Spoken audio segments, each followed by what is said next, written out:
What's up, everybody? We're coming up on 2025, which means Marvel's first family, the Fantastic Four, is finally coming home to the MCU, and I figured out how the movie's going to play out. Before we get into today's video, make sure to subscribe so you're not missing out on daily videos here on the channel. With that being said, get that tinfoil hat out, because it's time to get crazy.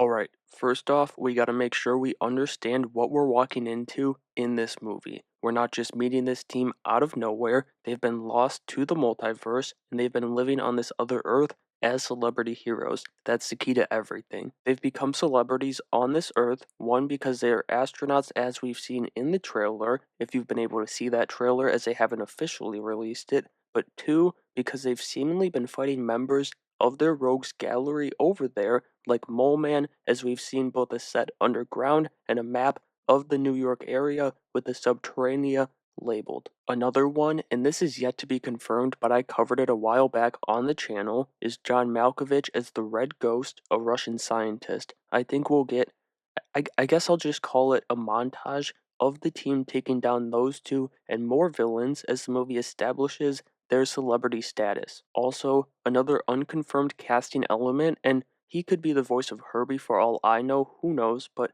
I think it's safe to say Paul Walter Hauser is going to portray the ruler of the Subterranea, Mole Man. But then there's also this element of the movie, and this concept is actually why I'm okay with doing Galactus again so soon. Well, no, he looks pretty cool in the trailer, so I'm happy he's back, but the idea that the team's grown attached to this new world is a great conflict to ground this movie, while you have Galactus, Devourer of Worlds, as the villain of said movie. Before I get too far ahead of myself though, the big question that I assume won't be answered until we're butts in seats in the theater watching the movie is, where does this team actually come from? Are they from the 616 or some other Earth? I'm of the belief that they are going to be the main 616 Fantastic Four who were displaced back in the 1960s, just as Doctor Strange told us. You remember that part? It came in Multiverse of Madness when Strange met the Illuminati, specifically Reed Richards. He said, "Didn't you guys chart in the 60s?" And everybody either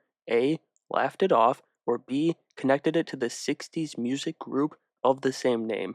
But what if that's just their cover in universe, and buckle up, this is where the tinfoil runs out because I've put too much on. I think this new Fantastic Four were already astronauts or working alongside NASA in the main 616 universe back in the 1960s, and their origin, whether we see it or not, will come in the event that strands them on this other Earth that we see them on in the movie. That would mean they were around for some of the Apollo missions. I believe 7 through 12 took place in the 60s, and it wouldn't shock me if they were on them, but I wouldn't say I'm expecting it either. That's because I think they were working as a secret extension of the government, and that's your workaround for why nobody knew about this team in universe. They were so secret to a point where people like Howard Stark and Peggy Carter wouldn't even know they exist. Imagine, okay, and just stick with me here, but it would be kind of like when you ask about, oh, what's the top level of the intelligence groups, and you get that answer of like,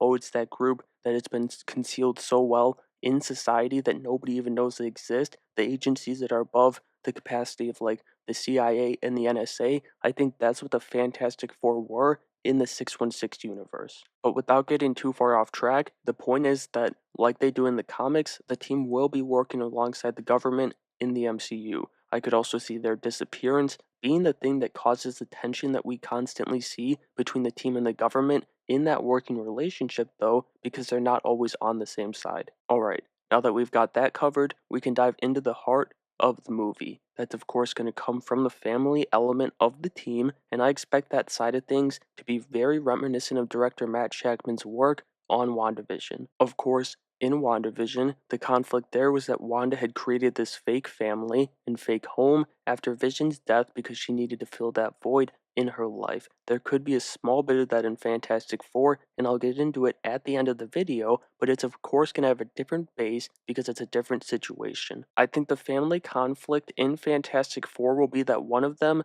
I personally expect it to be Vanessa Kirby Sue Storm, isn't going to want to leave this new Earth behind because it's become their new home. They've become celebrities there, and as we've known from both leaks and this set photo you're looking at right now, the four have become five, that fifth being Sue and Reed's first child, Franklin Richards. That's what I was talking about earlier, where I said the family element of the movie will ground it. Anybody can relate to that if you've ever moved in your life, or if they really want to dive deep on this, it could delve into separation anxiety to the place he grew up, affecting Franklin Richards' powers. I'm really starting to get hooked on this element of the movie, and I just hope the family side of things delivers. That's because, and this isn't set in stone, it's my speculation, but I'm actually going to cover the positive aspect first. What if season 3 did just set up a terrifying possibility for this movie? The positive part, at least from what we've seen so far, the theme from Michael Giacchino that plays when he enters, and also with the casting of Ralph Ineson, is Galactus being done justice.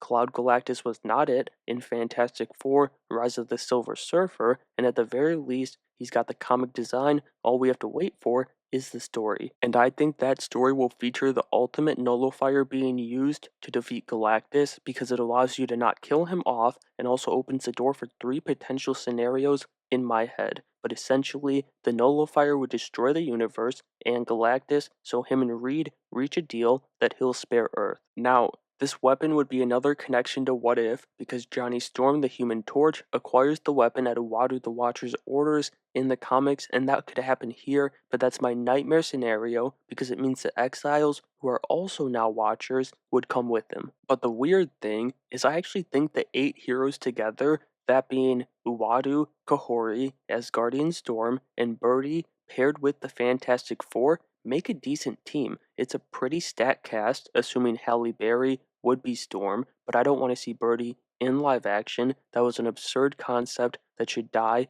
with the What If show. And also, I think Kahori is a character that wouldn't translate to live action, despite how great they do super speed in the Eternals movie. She was cool in season 2 of What If, but I just don't see her powers going to live action well. Then these other 2 potential scenarios are much more appealing to me personally, both for this movie and the future of the team in the MCU, which we'll dive into to finish the video. The first of these better situations would be Reed, having been lost to the multiverse, has been studying it, and he discovers a council of Reeds who are in possession of the nullifier. That council could feature variants of Pedro Pascal's Reed, Ion Grafud's Reed, which, if you follow me over on X, I've been talking about that since that secret set photo, and even the return as Miles Teller's potentially, and he's a fan favorite for this, to become the maker variant of Reed Richards, which that's like the Ultimate Universe's variant in the comics. Also,